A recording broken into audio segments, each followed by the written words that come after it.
Bem-vindos à nossa quinta e penúltima parte dos estudos entre a Igreja Primitiva e a doutrina dos Espíritos. Vimos até o momento o que era ensinado na Igreja Primitiva através das obras do Padre Orígenes, considerado à luz do Evangelho após os apóstolos, corresponde plenamente com a doutrina dos Espíritos, e que a doutrina dos Espíritos vem trazer um ensinamento mais aprofundado, mais completo. Infelizmente, a Igreja Primitiva foi submetida a imperadores que destruíram o verdadeiro ensino cristão. Do amor ao próximo virou sangue do próximo, com a Inquisição que perdurou quase 1000 anos e as Cruzadas. São Francisco de Assis praticou os ensinamentos da Igreja Primitiva, amor ao próximo e a caridade. Leia seus escritos, no mínimo veja a sua oração, que virou uma das mais belas músicas e que tem quase 1000 anos. Esse é o ensinamento que tem que ser ministrado. Martinho Lutero e suas 95 teses veio também tentar que a igreja voltasse às suas origens. No entanto, pelo que vemos, nem a igreja, nem as suas subdivisões não voltaram às suas origens. O Espiritismo foi fundado sobre o conhecimento de leis incompreendidas até este dia. Não vem destruir os fatos religiosos, mas sancioná-los, dando-lhes uma explicação racional. Ele não vem destruir senão as falsas consequências que deles foram deduzidas, em consequência da ignorância dessas leis, ou de sua interpretação errônea. Está em Obras Póstumas, Manifestação dos Espíritos, item 7. No final da resposta da pergunta 148 do Livro dos Espíritos está: o Espiritismo é, portanto, o mais poderoso auxiliar da religião. Vamos, inclusive, falar na próxima e última apresentação a parábola de Adão e Eva e ver que a Bíblia está junto com a ciência e a ciência está unida com a Bíblia. As pessoas é que não sabem interpretá-la, e a doutrina dos Espíritos veio justamente para explicar como Cristo explicou algumas parábolas aos seus discípulos.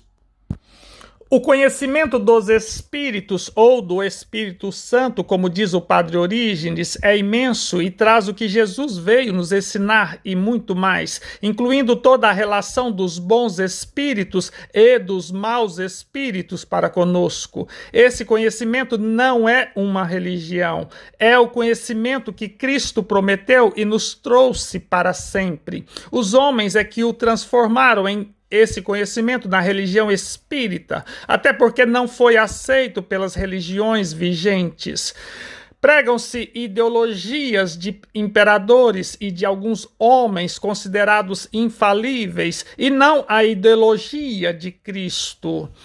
O mesmo ensinamento não pode ter 50 interpretações ou versões diferentes. Demonstramos que existe uma versão essa que sempre é atualizada com o nosso crescimento espiritual.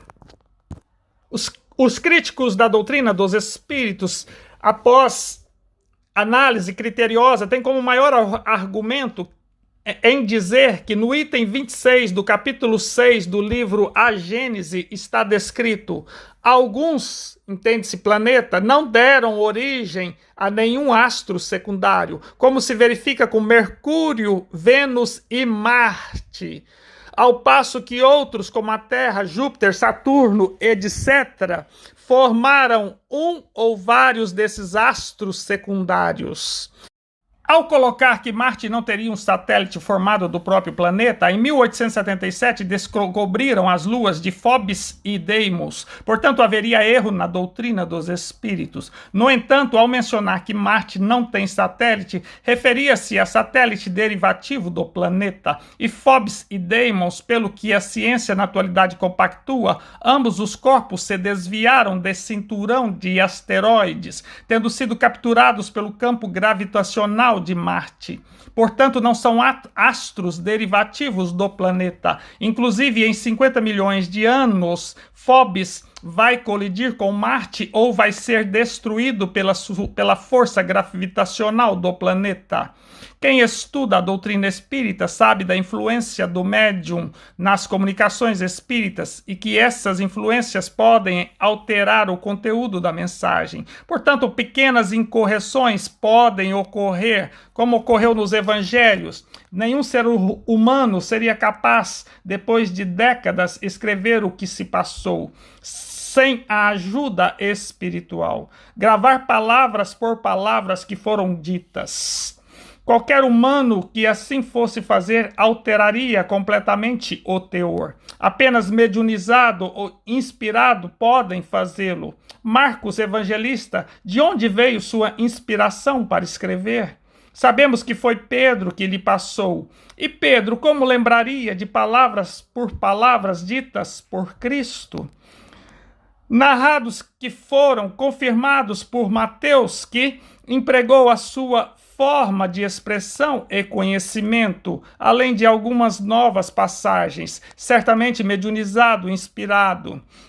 Lucas utilizou de pesquisas e muita inspiração para escrever seu evangelho, bem como trouxe mais alguns fatos novos. No entanto, como as pessoas conseguiriam lembrar das palavras ditas à época? João conviveu com Jesus em todos os momentos, comprovados por todos os evangelhos. Esse teria que ser mais fiel. Mesmo assim, impossível lembrar de todas as falas e não modificá-las profundamente, caso não estivesse auxiliado, inspirado por um espírito. E no seu livro Apocalipse está claro que é um livro espírita. Revelação de Jesus, a qual Deus lhe deu para mostrar aos seus servos as coisas que brevemente devem acontecer, e pelo seu anjo as enviou e as notificou a João, seu servo, o qual testificou da palavra de Deus e do testemunho de Cristo e de tudo o que tem dito. Está em Apocalipse, logo no capítulo 1, versículo 1 e 2. João, em êxtase, enorme mediunidade, tem visões, depois uma série de comunicações espíritas, diversos espíritos responsáveis por auxiliar na propagação do cristianismo, traz suas mensagens a cada igreja. Depois, novamente em êxtase, teve as visões e no final, por 2 vezes, menciona: o Senhor, o Deus dos santos profetas, enviou o seu anjo para mostrar aos seus servos as coisas que em breve hão de acontecer. Apocalipse 22, 6. Enviou o seu anjo para mostrar. E depois, eu, Jesus, enviei o meu anjo para vos testificar estas coisas das igrejas. Apocalipse 22, 16. Essa comunicação é do próprio Espírito de Jesus, testificando que envia anjos mensageiros. Antes vimos anjos, espíritos testificando que são encarregados por acompanhar cada igreja e dando recado para não sair dos ensinamentos de Cristo. Afinal, existe alguma dúvida que os espíritos se comunicam?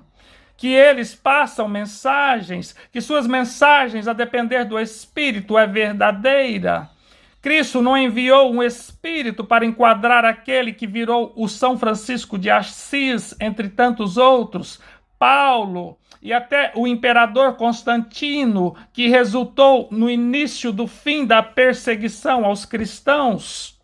Vamos ver o que Cristo disse do Consolador, do Espírito da Verdade, o Espírito Santo. João capítulo 14, versículo 16. Eu rogarei ao Pai, e ele vos dará outro Consolador. Não seria mais apenas Cristo, outro Consolador, para que fique convosco para sempre. Quer dizer, seria eterno e não passageiro. Um ser que não pode ser morto. Lembrando que os apóstolos, só João não foi assassinado.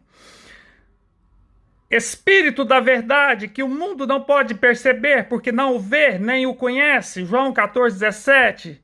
mas vós os conheceis, porque habita convosco e estará em vós. Está claro que mandaria um Espírito e não seria para os discípulos, pois eles já tinham conhecimento e habitava e estaria com eles, discípulo.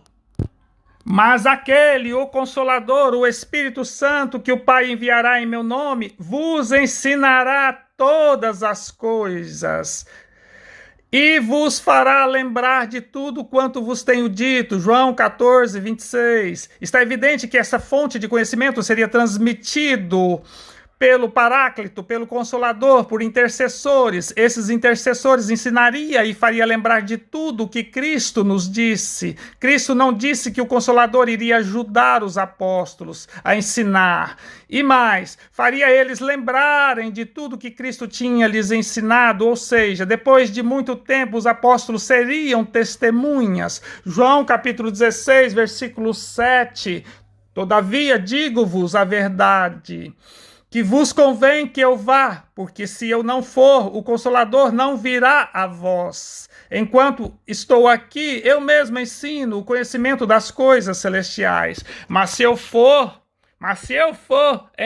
enviar-lo-ei, pois irei prepará-los para ensinar mais coisas. João capítulo 16, 12. Ainda tenho muito que vos dizer, muito conhecimento, mas vós não o podeis suportar agora, não compreenderão, não conseguirão assimilar. Minha missão está cumprida, o que eu tinha que fazer, o que tinha de conhecimento para o momento, eu passei para vocês. João capítulo 16, 13. Mas quando vier no futuro aquele Espírito da verdade, o conhecimento da verdade, ele vos guiará em toda a verdade, porque não falará de si mesmo, não trará uma interpretação humana dos conhecimentos de Deus, mas dirá tudo o que tiver ouvido e vos anunciará o que há de vir. Ou seja, vão trazer o conhecimento das coisas celestiais e dirá o que espera por vocês. Trará novos ensinamentos, inclusive as coisas que acontecem após a morte. João capítulo 16, versículo 14. Ele me glorificará, porque há de receber do que é meu e vô-lo há de anunciar. Vão receber o ensinamento que eu vou passar e vão divulgar. Ora, para os apóstolos, Cristo ensinou tudo e ele disse... E não ensinou mais porque não suportariam no momento, não conseguiriam entender. Mais uma vez, não é os apóstolos que vão anunciar esse ensinamento, e sim o Consolador, o Espírito da verdade. João 16, 15. Tudo quanto o Pai tem é meu, todo o conhecimento do Pai eu aprendi. Por isso vos disse que há de receber do que é meu e vô-lo há de anunciar. Esse conhecimento que não pude passar agora, vou passar para o Consolador e ele irá transmitir. Mais uma vez fica claro, é que o Consolador, o Espírito da verdade, que vai anunciar e não será pelos apóstolos. Ficamos por aqui e não percam a nossa última apresentação. Quando vamos falar do Pentecostes,